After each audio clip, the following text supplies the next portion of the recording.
Vocês lembram que o deputado federal Crisóstomo estava coletando assinaturas para abrir uma CPI na Câmara dos Deputados e conseguiu as assinaturas, mesmo com o PT não assinando essa CPI para investigar, né, o roubo dos aposentados do INSS? Veja só, mesmo o presidente da Câmara dos Deputados, Hugo Mota, não colocando em pauta, né, a leitura do requerimento da abertura da CPI, hoje, né, o senador, presidente do Senado Federal, Davi Alcolumbre, informou agora à tarde, tá? Hoje é dia 17/6, às 14 horas da tarde, que será lido hoje o relatório, né, o requerimento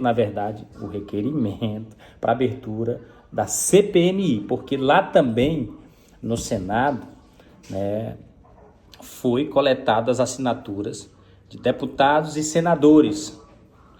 Essa CPMI, né, ela alcançou as assinaturas necessárias, né, para abrir uma CPMI e investigar o roubo dos aposentados, o qual, né, a gente viu aí nas redes sociais que tem até um sindicato do irmão do presidente Lula envolvido no meio disso tudo. É para isso que a gente quer, por exemplo, para investigar seja lá quem for. Aí a esquerda diz que a culpa é do Bolsonaro, investiga todo mundo, investiga o irmão do Lula, o irmão do Bolsonaro, o Lula, não sei quem, todo mundo, investiga todo mundo para ver quem é que está errado, achar o culpado e prender. Porque prender velhinhas é mais fácil, né? Agora eu quero ver vocês prender o Gilson Machado, também é fácil. Eu quero ver vocês prender os ladrão dos aposentados, tá bom?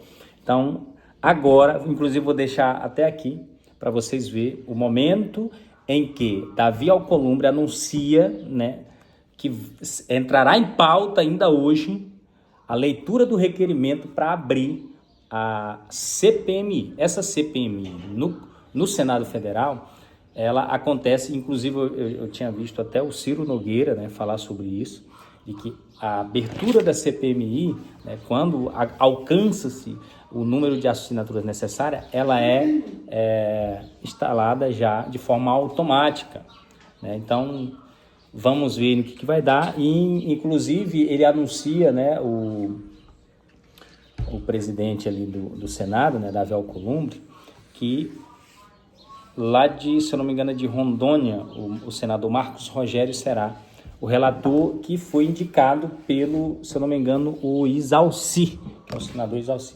E aí, nós não podemos deixar, de maneira nenhuma, que essa CPMI, né, caia nas mãos da esquerda, a presidência, a relatoria e por aí vai. Igual aconteceu ali com a CPMI do 8 de janeiro, a CPMI também lá da Covid-19 e também a CPI do MST, que a esquerda deu um jeito de botar a mão nela e aí não terminou em pizza, tá? Mas veja só o vídeo aí e comenta aqui embaixo o que você acha, se isso vai trazer algum resultado e de que lugar do Brasil você está assistindo esse vídeo. E muito obrigado a todo mundo que mandou os parabéns para o Chiquinho, que ontem completou 35 anos de idade. Um beijo. Perguntaria a Vossa Excelência se Vossa Excelência vai proceder à leitura do requerimento da CPMI do INSS. Querido líder Rogério Marinho, a sessão está convocada do Congresso Nacional para a deliberação de vetos e de PLNs e também de PRNs, inclusive com um compromisso com a bancada da oposição já pautada da criação da liderança de oposição no Congresso Nacional. O senador Isalci Lucas solicitou para que esta presidência indicasse o senador Marcos Rogério para relatar o tema. Está incluído na pauta este PRN. A questão da leitura do requerimento, que carece do número mínimo de assinaturas de deputados, deputadas, senadoras e senadores, está prevista para a leitura ainda na sessão do Congresso de hoje. Agradeço a Vossa Excelência. Vamos dirigir ali para a tribuna. Senhor presidente, peço a palavra. Líder, eu estou com uma lista de oradores. Eu vou escrever Vossa Excelência entre um e outro. Tudo bem, senhor presidente. Aguardo. Concedo a palavra ao líder, senador Rogério Marinho. Senhor presidente, senhoras e senhores congressistas, hoje é importante colocar para a sociedade, aqueles que estão nos assistindo agora, que o Brasil está passando por um problema muito grave. E esse problema é grave o suficiente para termos hoje uma notícia que nos estarrece. O ministro da Fazenda, o senhor Fernando Haddad, acaba de tirar férias. Quando eu brincava a respeito de que apertem os cintos, o piloto sumiu, eu dizia, talvez para fazer uma analogia com a situação em que o Brasil passava e o fato de que o governo, olimpicamente, desconhecia os problemas e olhava pelo retrovisor. Aliás, um governo que tem um retrovisor muito maior do que o para-brisa. Nós estamos há 2 anos e meio de um governo temerário, de uma situação desastrosa, em que as contas públicas se evaporam, se deterioram, e o governo busca sempre as mesmas soluções. Aumento de impostos, aumento de taxas, intervenção dentro do Estado e, principalmente, a apresentação de novos programas populistas para tentar resgatar uma conexão há muito tempo perdida entre o Partido dos Trabalhadores e a sociedade brasileira.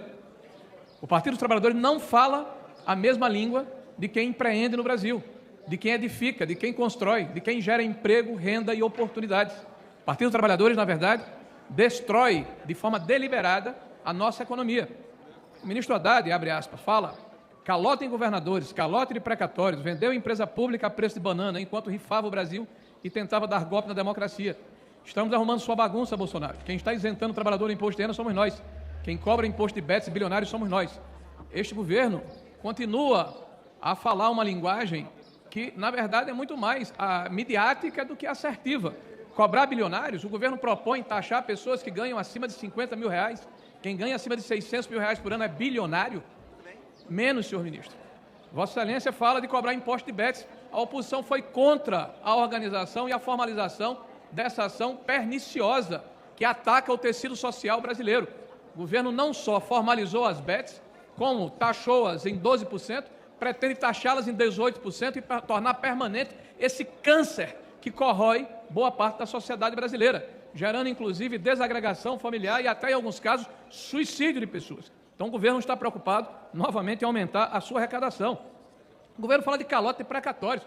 Ô, ministro Haddad, por favor, menos, vamos falar a verdade. Em 2022, este Congresso Nacional votou uma PEC que permitiu, em 2021, que permitiu que em 22 até 60 bilhões de reais fosse pago dentro do orçamento nos parâmetros fiscais. Recursos oriundos de precatórios são títulos do governo e não deste ou daquele, do Estado, não deste ou daquele governo. Ações de 1999, 98, 97, 2000, 2001, de repente ganharam celeridade no governo do presidente Bolsonaro. E boa parte dos recursos, ou um terço dos recursos, foram diferidos ao longo do tempo, em torno de 30 bilhões em 5 anos, com a possibilidade de se converterem em moeda para pagamento de tributos e também para se bidar ações ligadas a questões de comercialização de ativos do governo. O que é que o governo do presidente Lula faz? Antecipa, pagando pelo valor de face, quem comprou com um desconto de 30% ou 40%, não apenas os 30 bilhões, mas 93 bilhões de reais. Teve muita gente que ganhou muito dinheiro com isso. Em algum momento isso vai precisar ser explicado de escritório de advocacias a quem teve informação privilegiada a respeito desse tema. Agora, o fato é que nós estamos numa situação em que as contas públicas em 2023 nos legaram mais de 200 bilhões de reais de déficit. Agora, em 24, as empresas estatais tiveram o maior prejuízo da sua história, mais de 6 bilhões de reais, e o governo, ao invés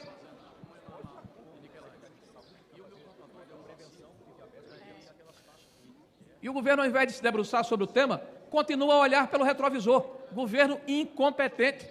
Nós não podemos mais aceitar o aumento de taxas e de emolumentos e de impostos. O governo precisa cortar na carne, precisa cortar no PAC, precisa fazer reformas estruturantes. Por que o governo se esconde de fazer a reforma administrativa? Para não atingir a sua base de apoio. Por que não ataca os supersalários? Porque é conivente com a alta cúpula do judiciário brasileiro. Porque não faz o dever de casa no sentido de diminuir os subsídios ao longo do tempo. Porque tem o rabo preso e este governo precisa explicar à sociedade que ele não está tomando as medidas adequadas, não está fazendo o seu dever de casa. O que está sendo proposto, na verdade, é empurrar com a barriga o problema. Aliás, o governo esteve aqui há 2 meses atrás, por ocasião da apresentação da Lei de Diretrizes Orçamentárias. E é bom lembrar que foi dito em alto e bom som: nós não temos em 27 recursos para fazer frente ao piso da saúde e da educação. Nós não temos dinheiro para fazer o aporte de recursos discricionários para a manutenção da máquina pública. Ou seja, apertem os cintos. O piloto sumiu Quem quiser que tome conta a partir de 27, governo irresponsável, perdulário, temerário, populista, que está instrumentalizando o país para destruir a sua economia. Nós não podemos aceitar esse estado de coisas. Por isso, quero saudar a Câmara Federal, que ontem votou a urgência para derrubar o decreto do IOF. Espero que daqui a 2 semanas isso se concretize e que o governo se debruce sobre as contas públicas e apresente reformas estruturantes que permitam que todos nós brasileiros possamos ter ainda um suspiro nos próximos 1 ano e 6 meses, que é o tempo que vai levar para que acabe de uma vez por todas esse desgoverno que leva o país para o caminho da destruição, da falta de estabilidade, da falta de segurança jurídica e da desestruturação econômica. Muito obrigado.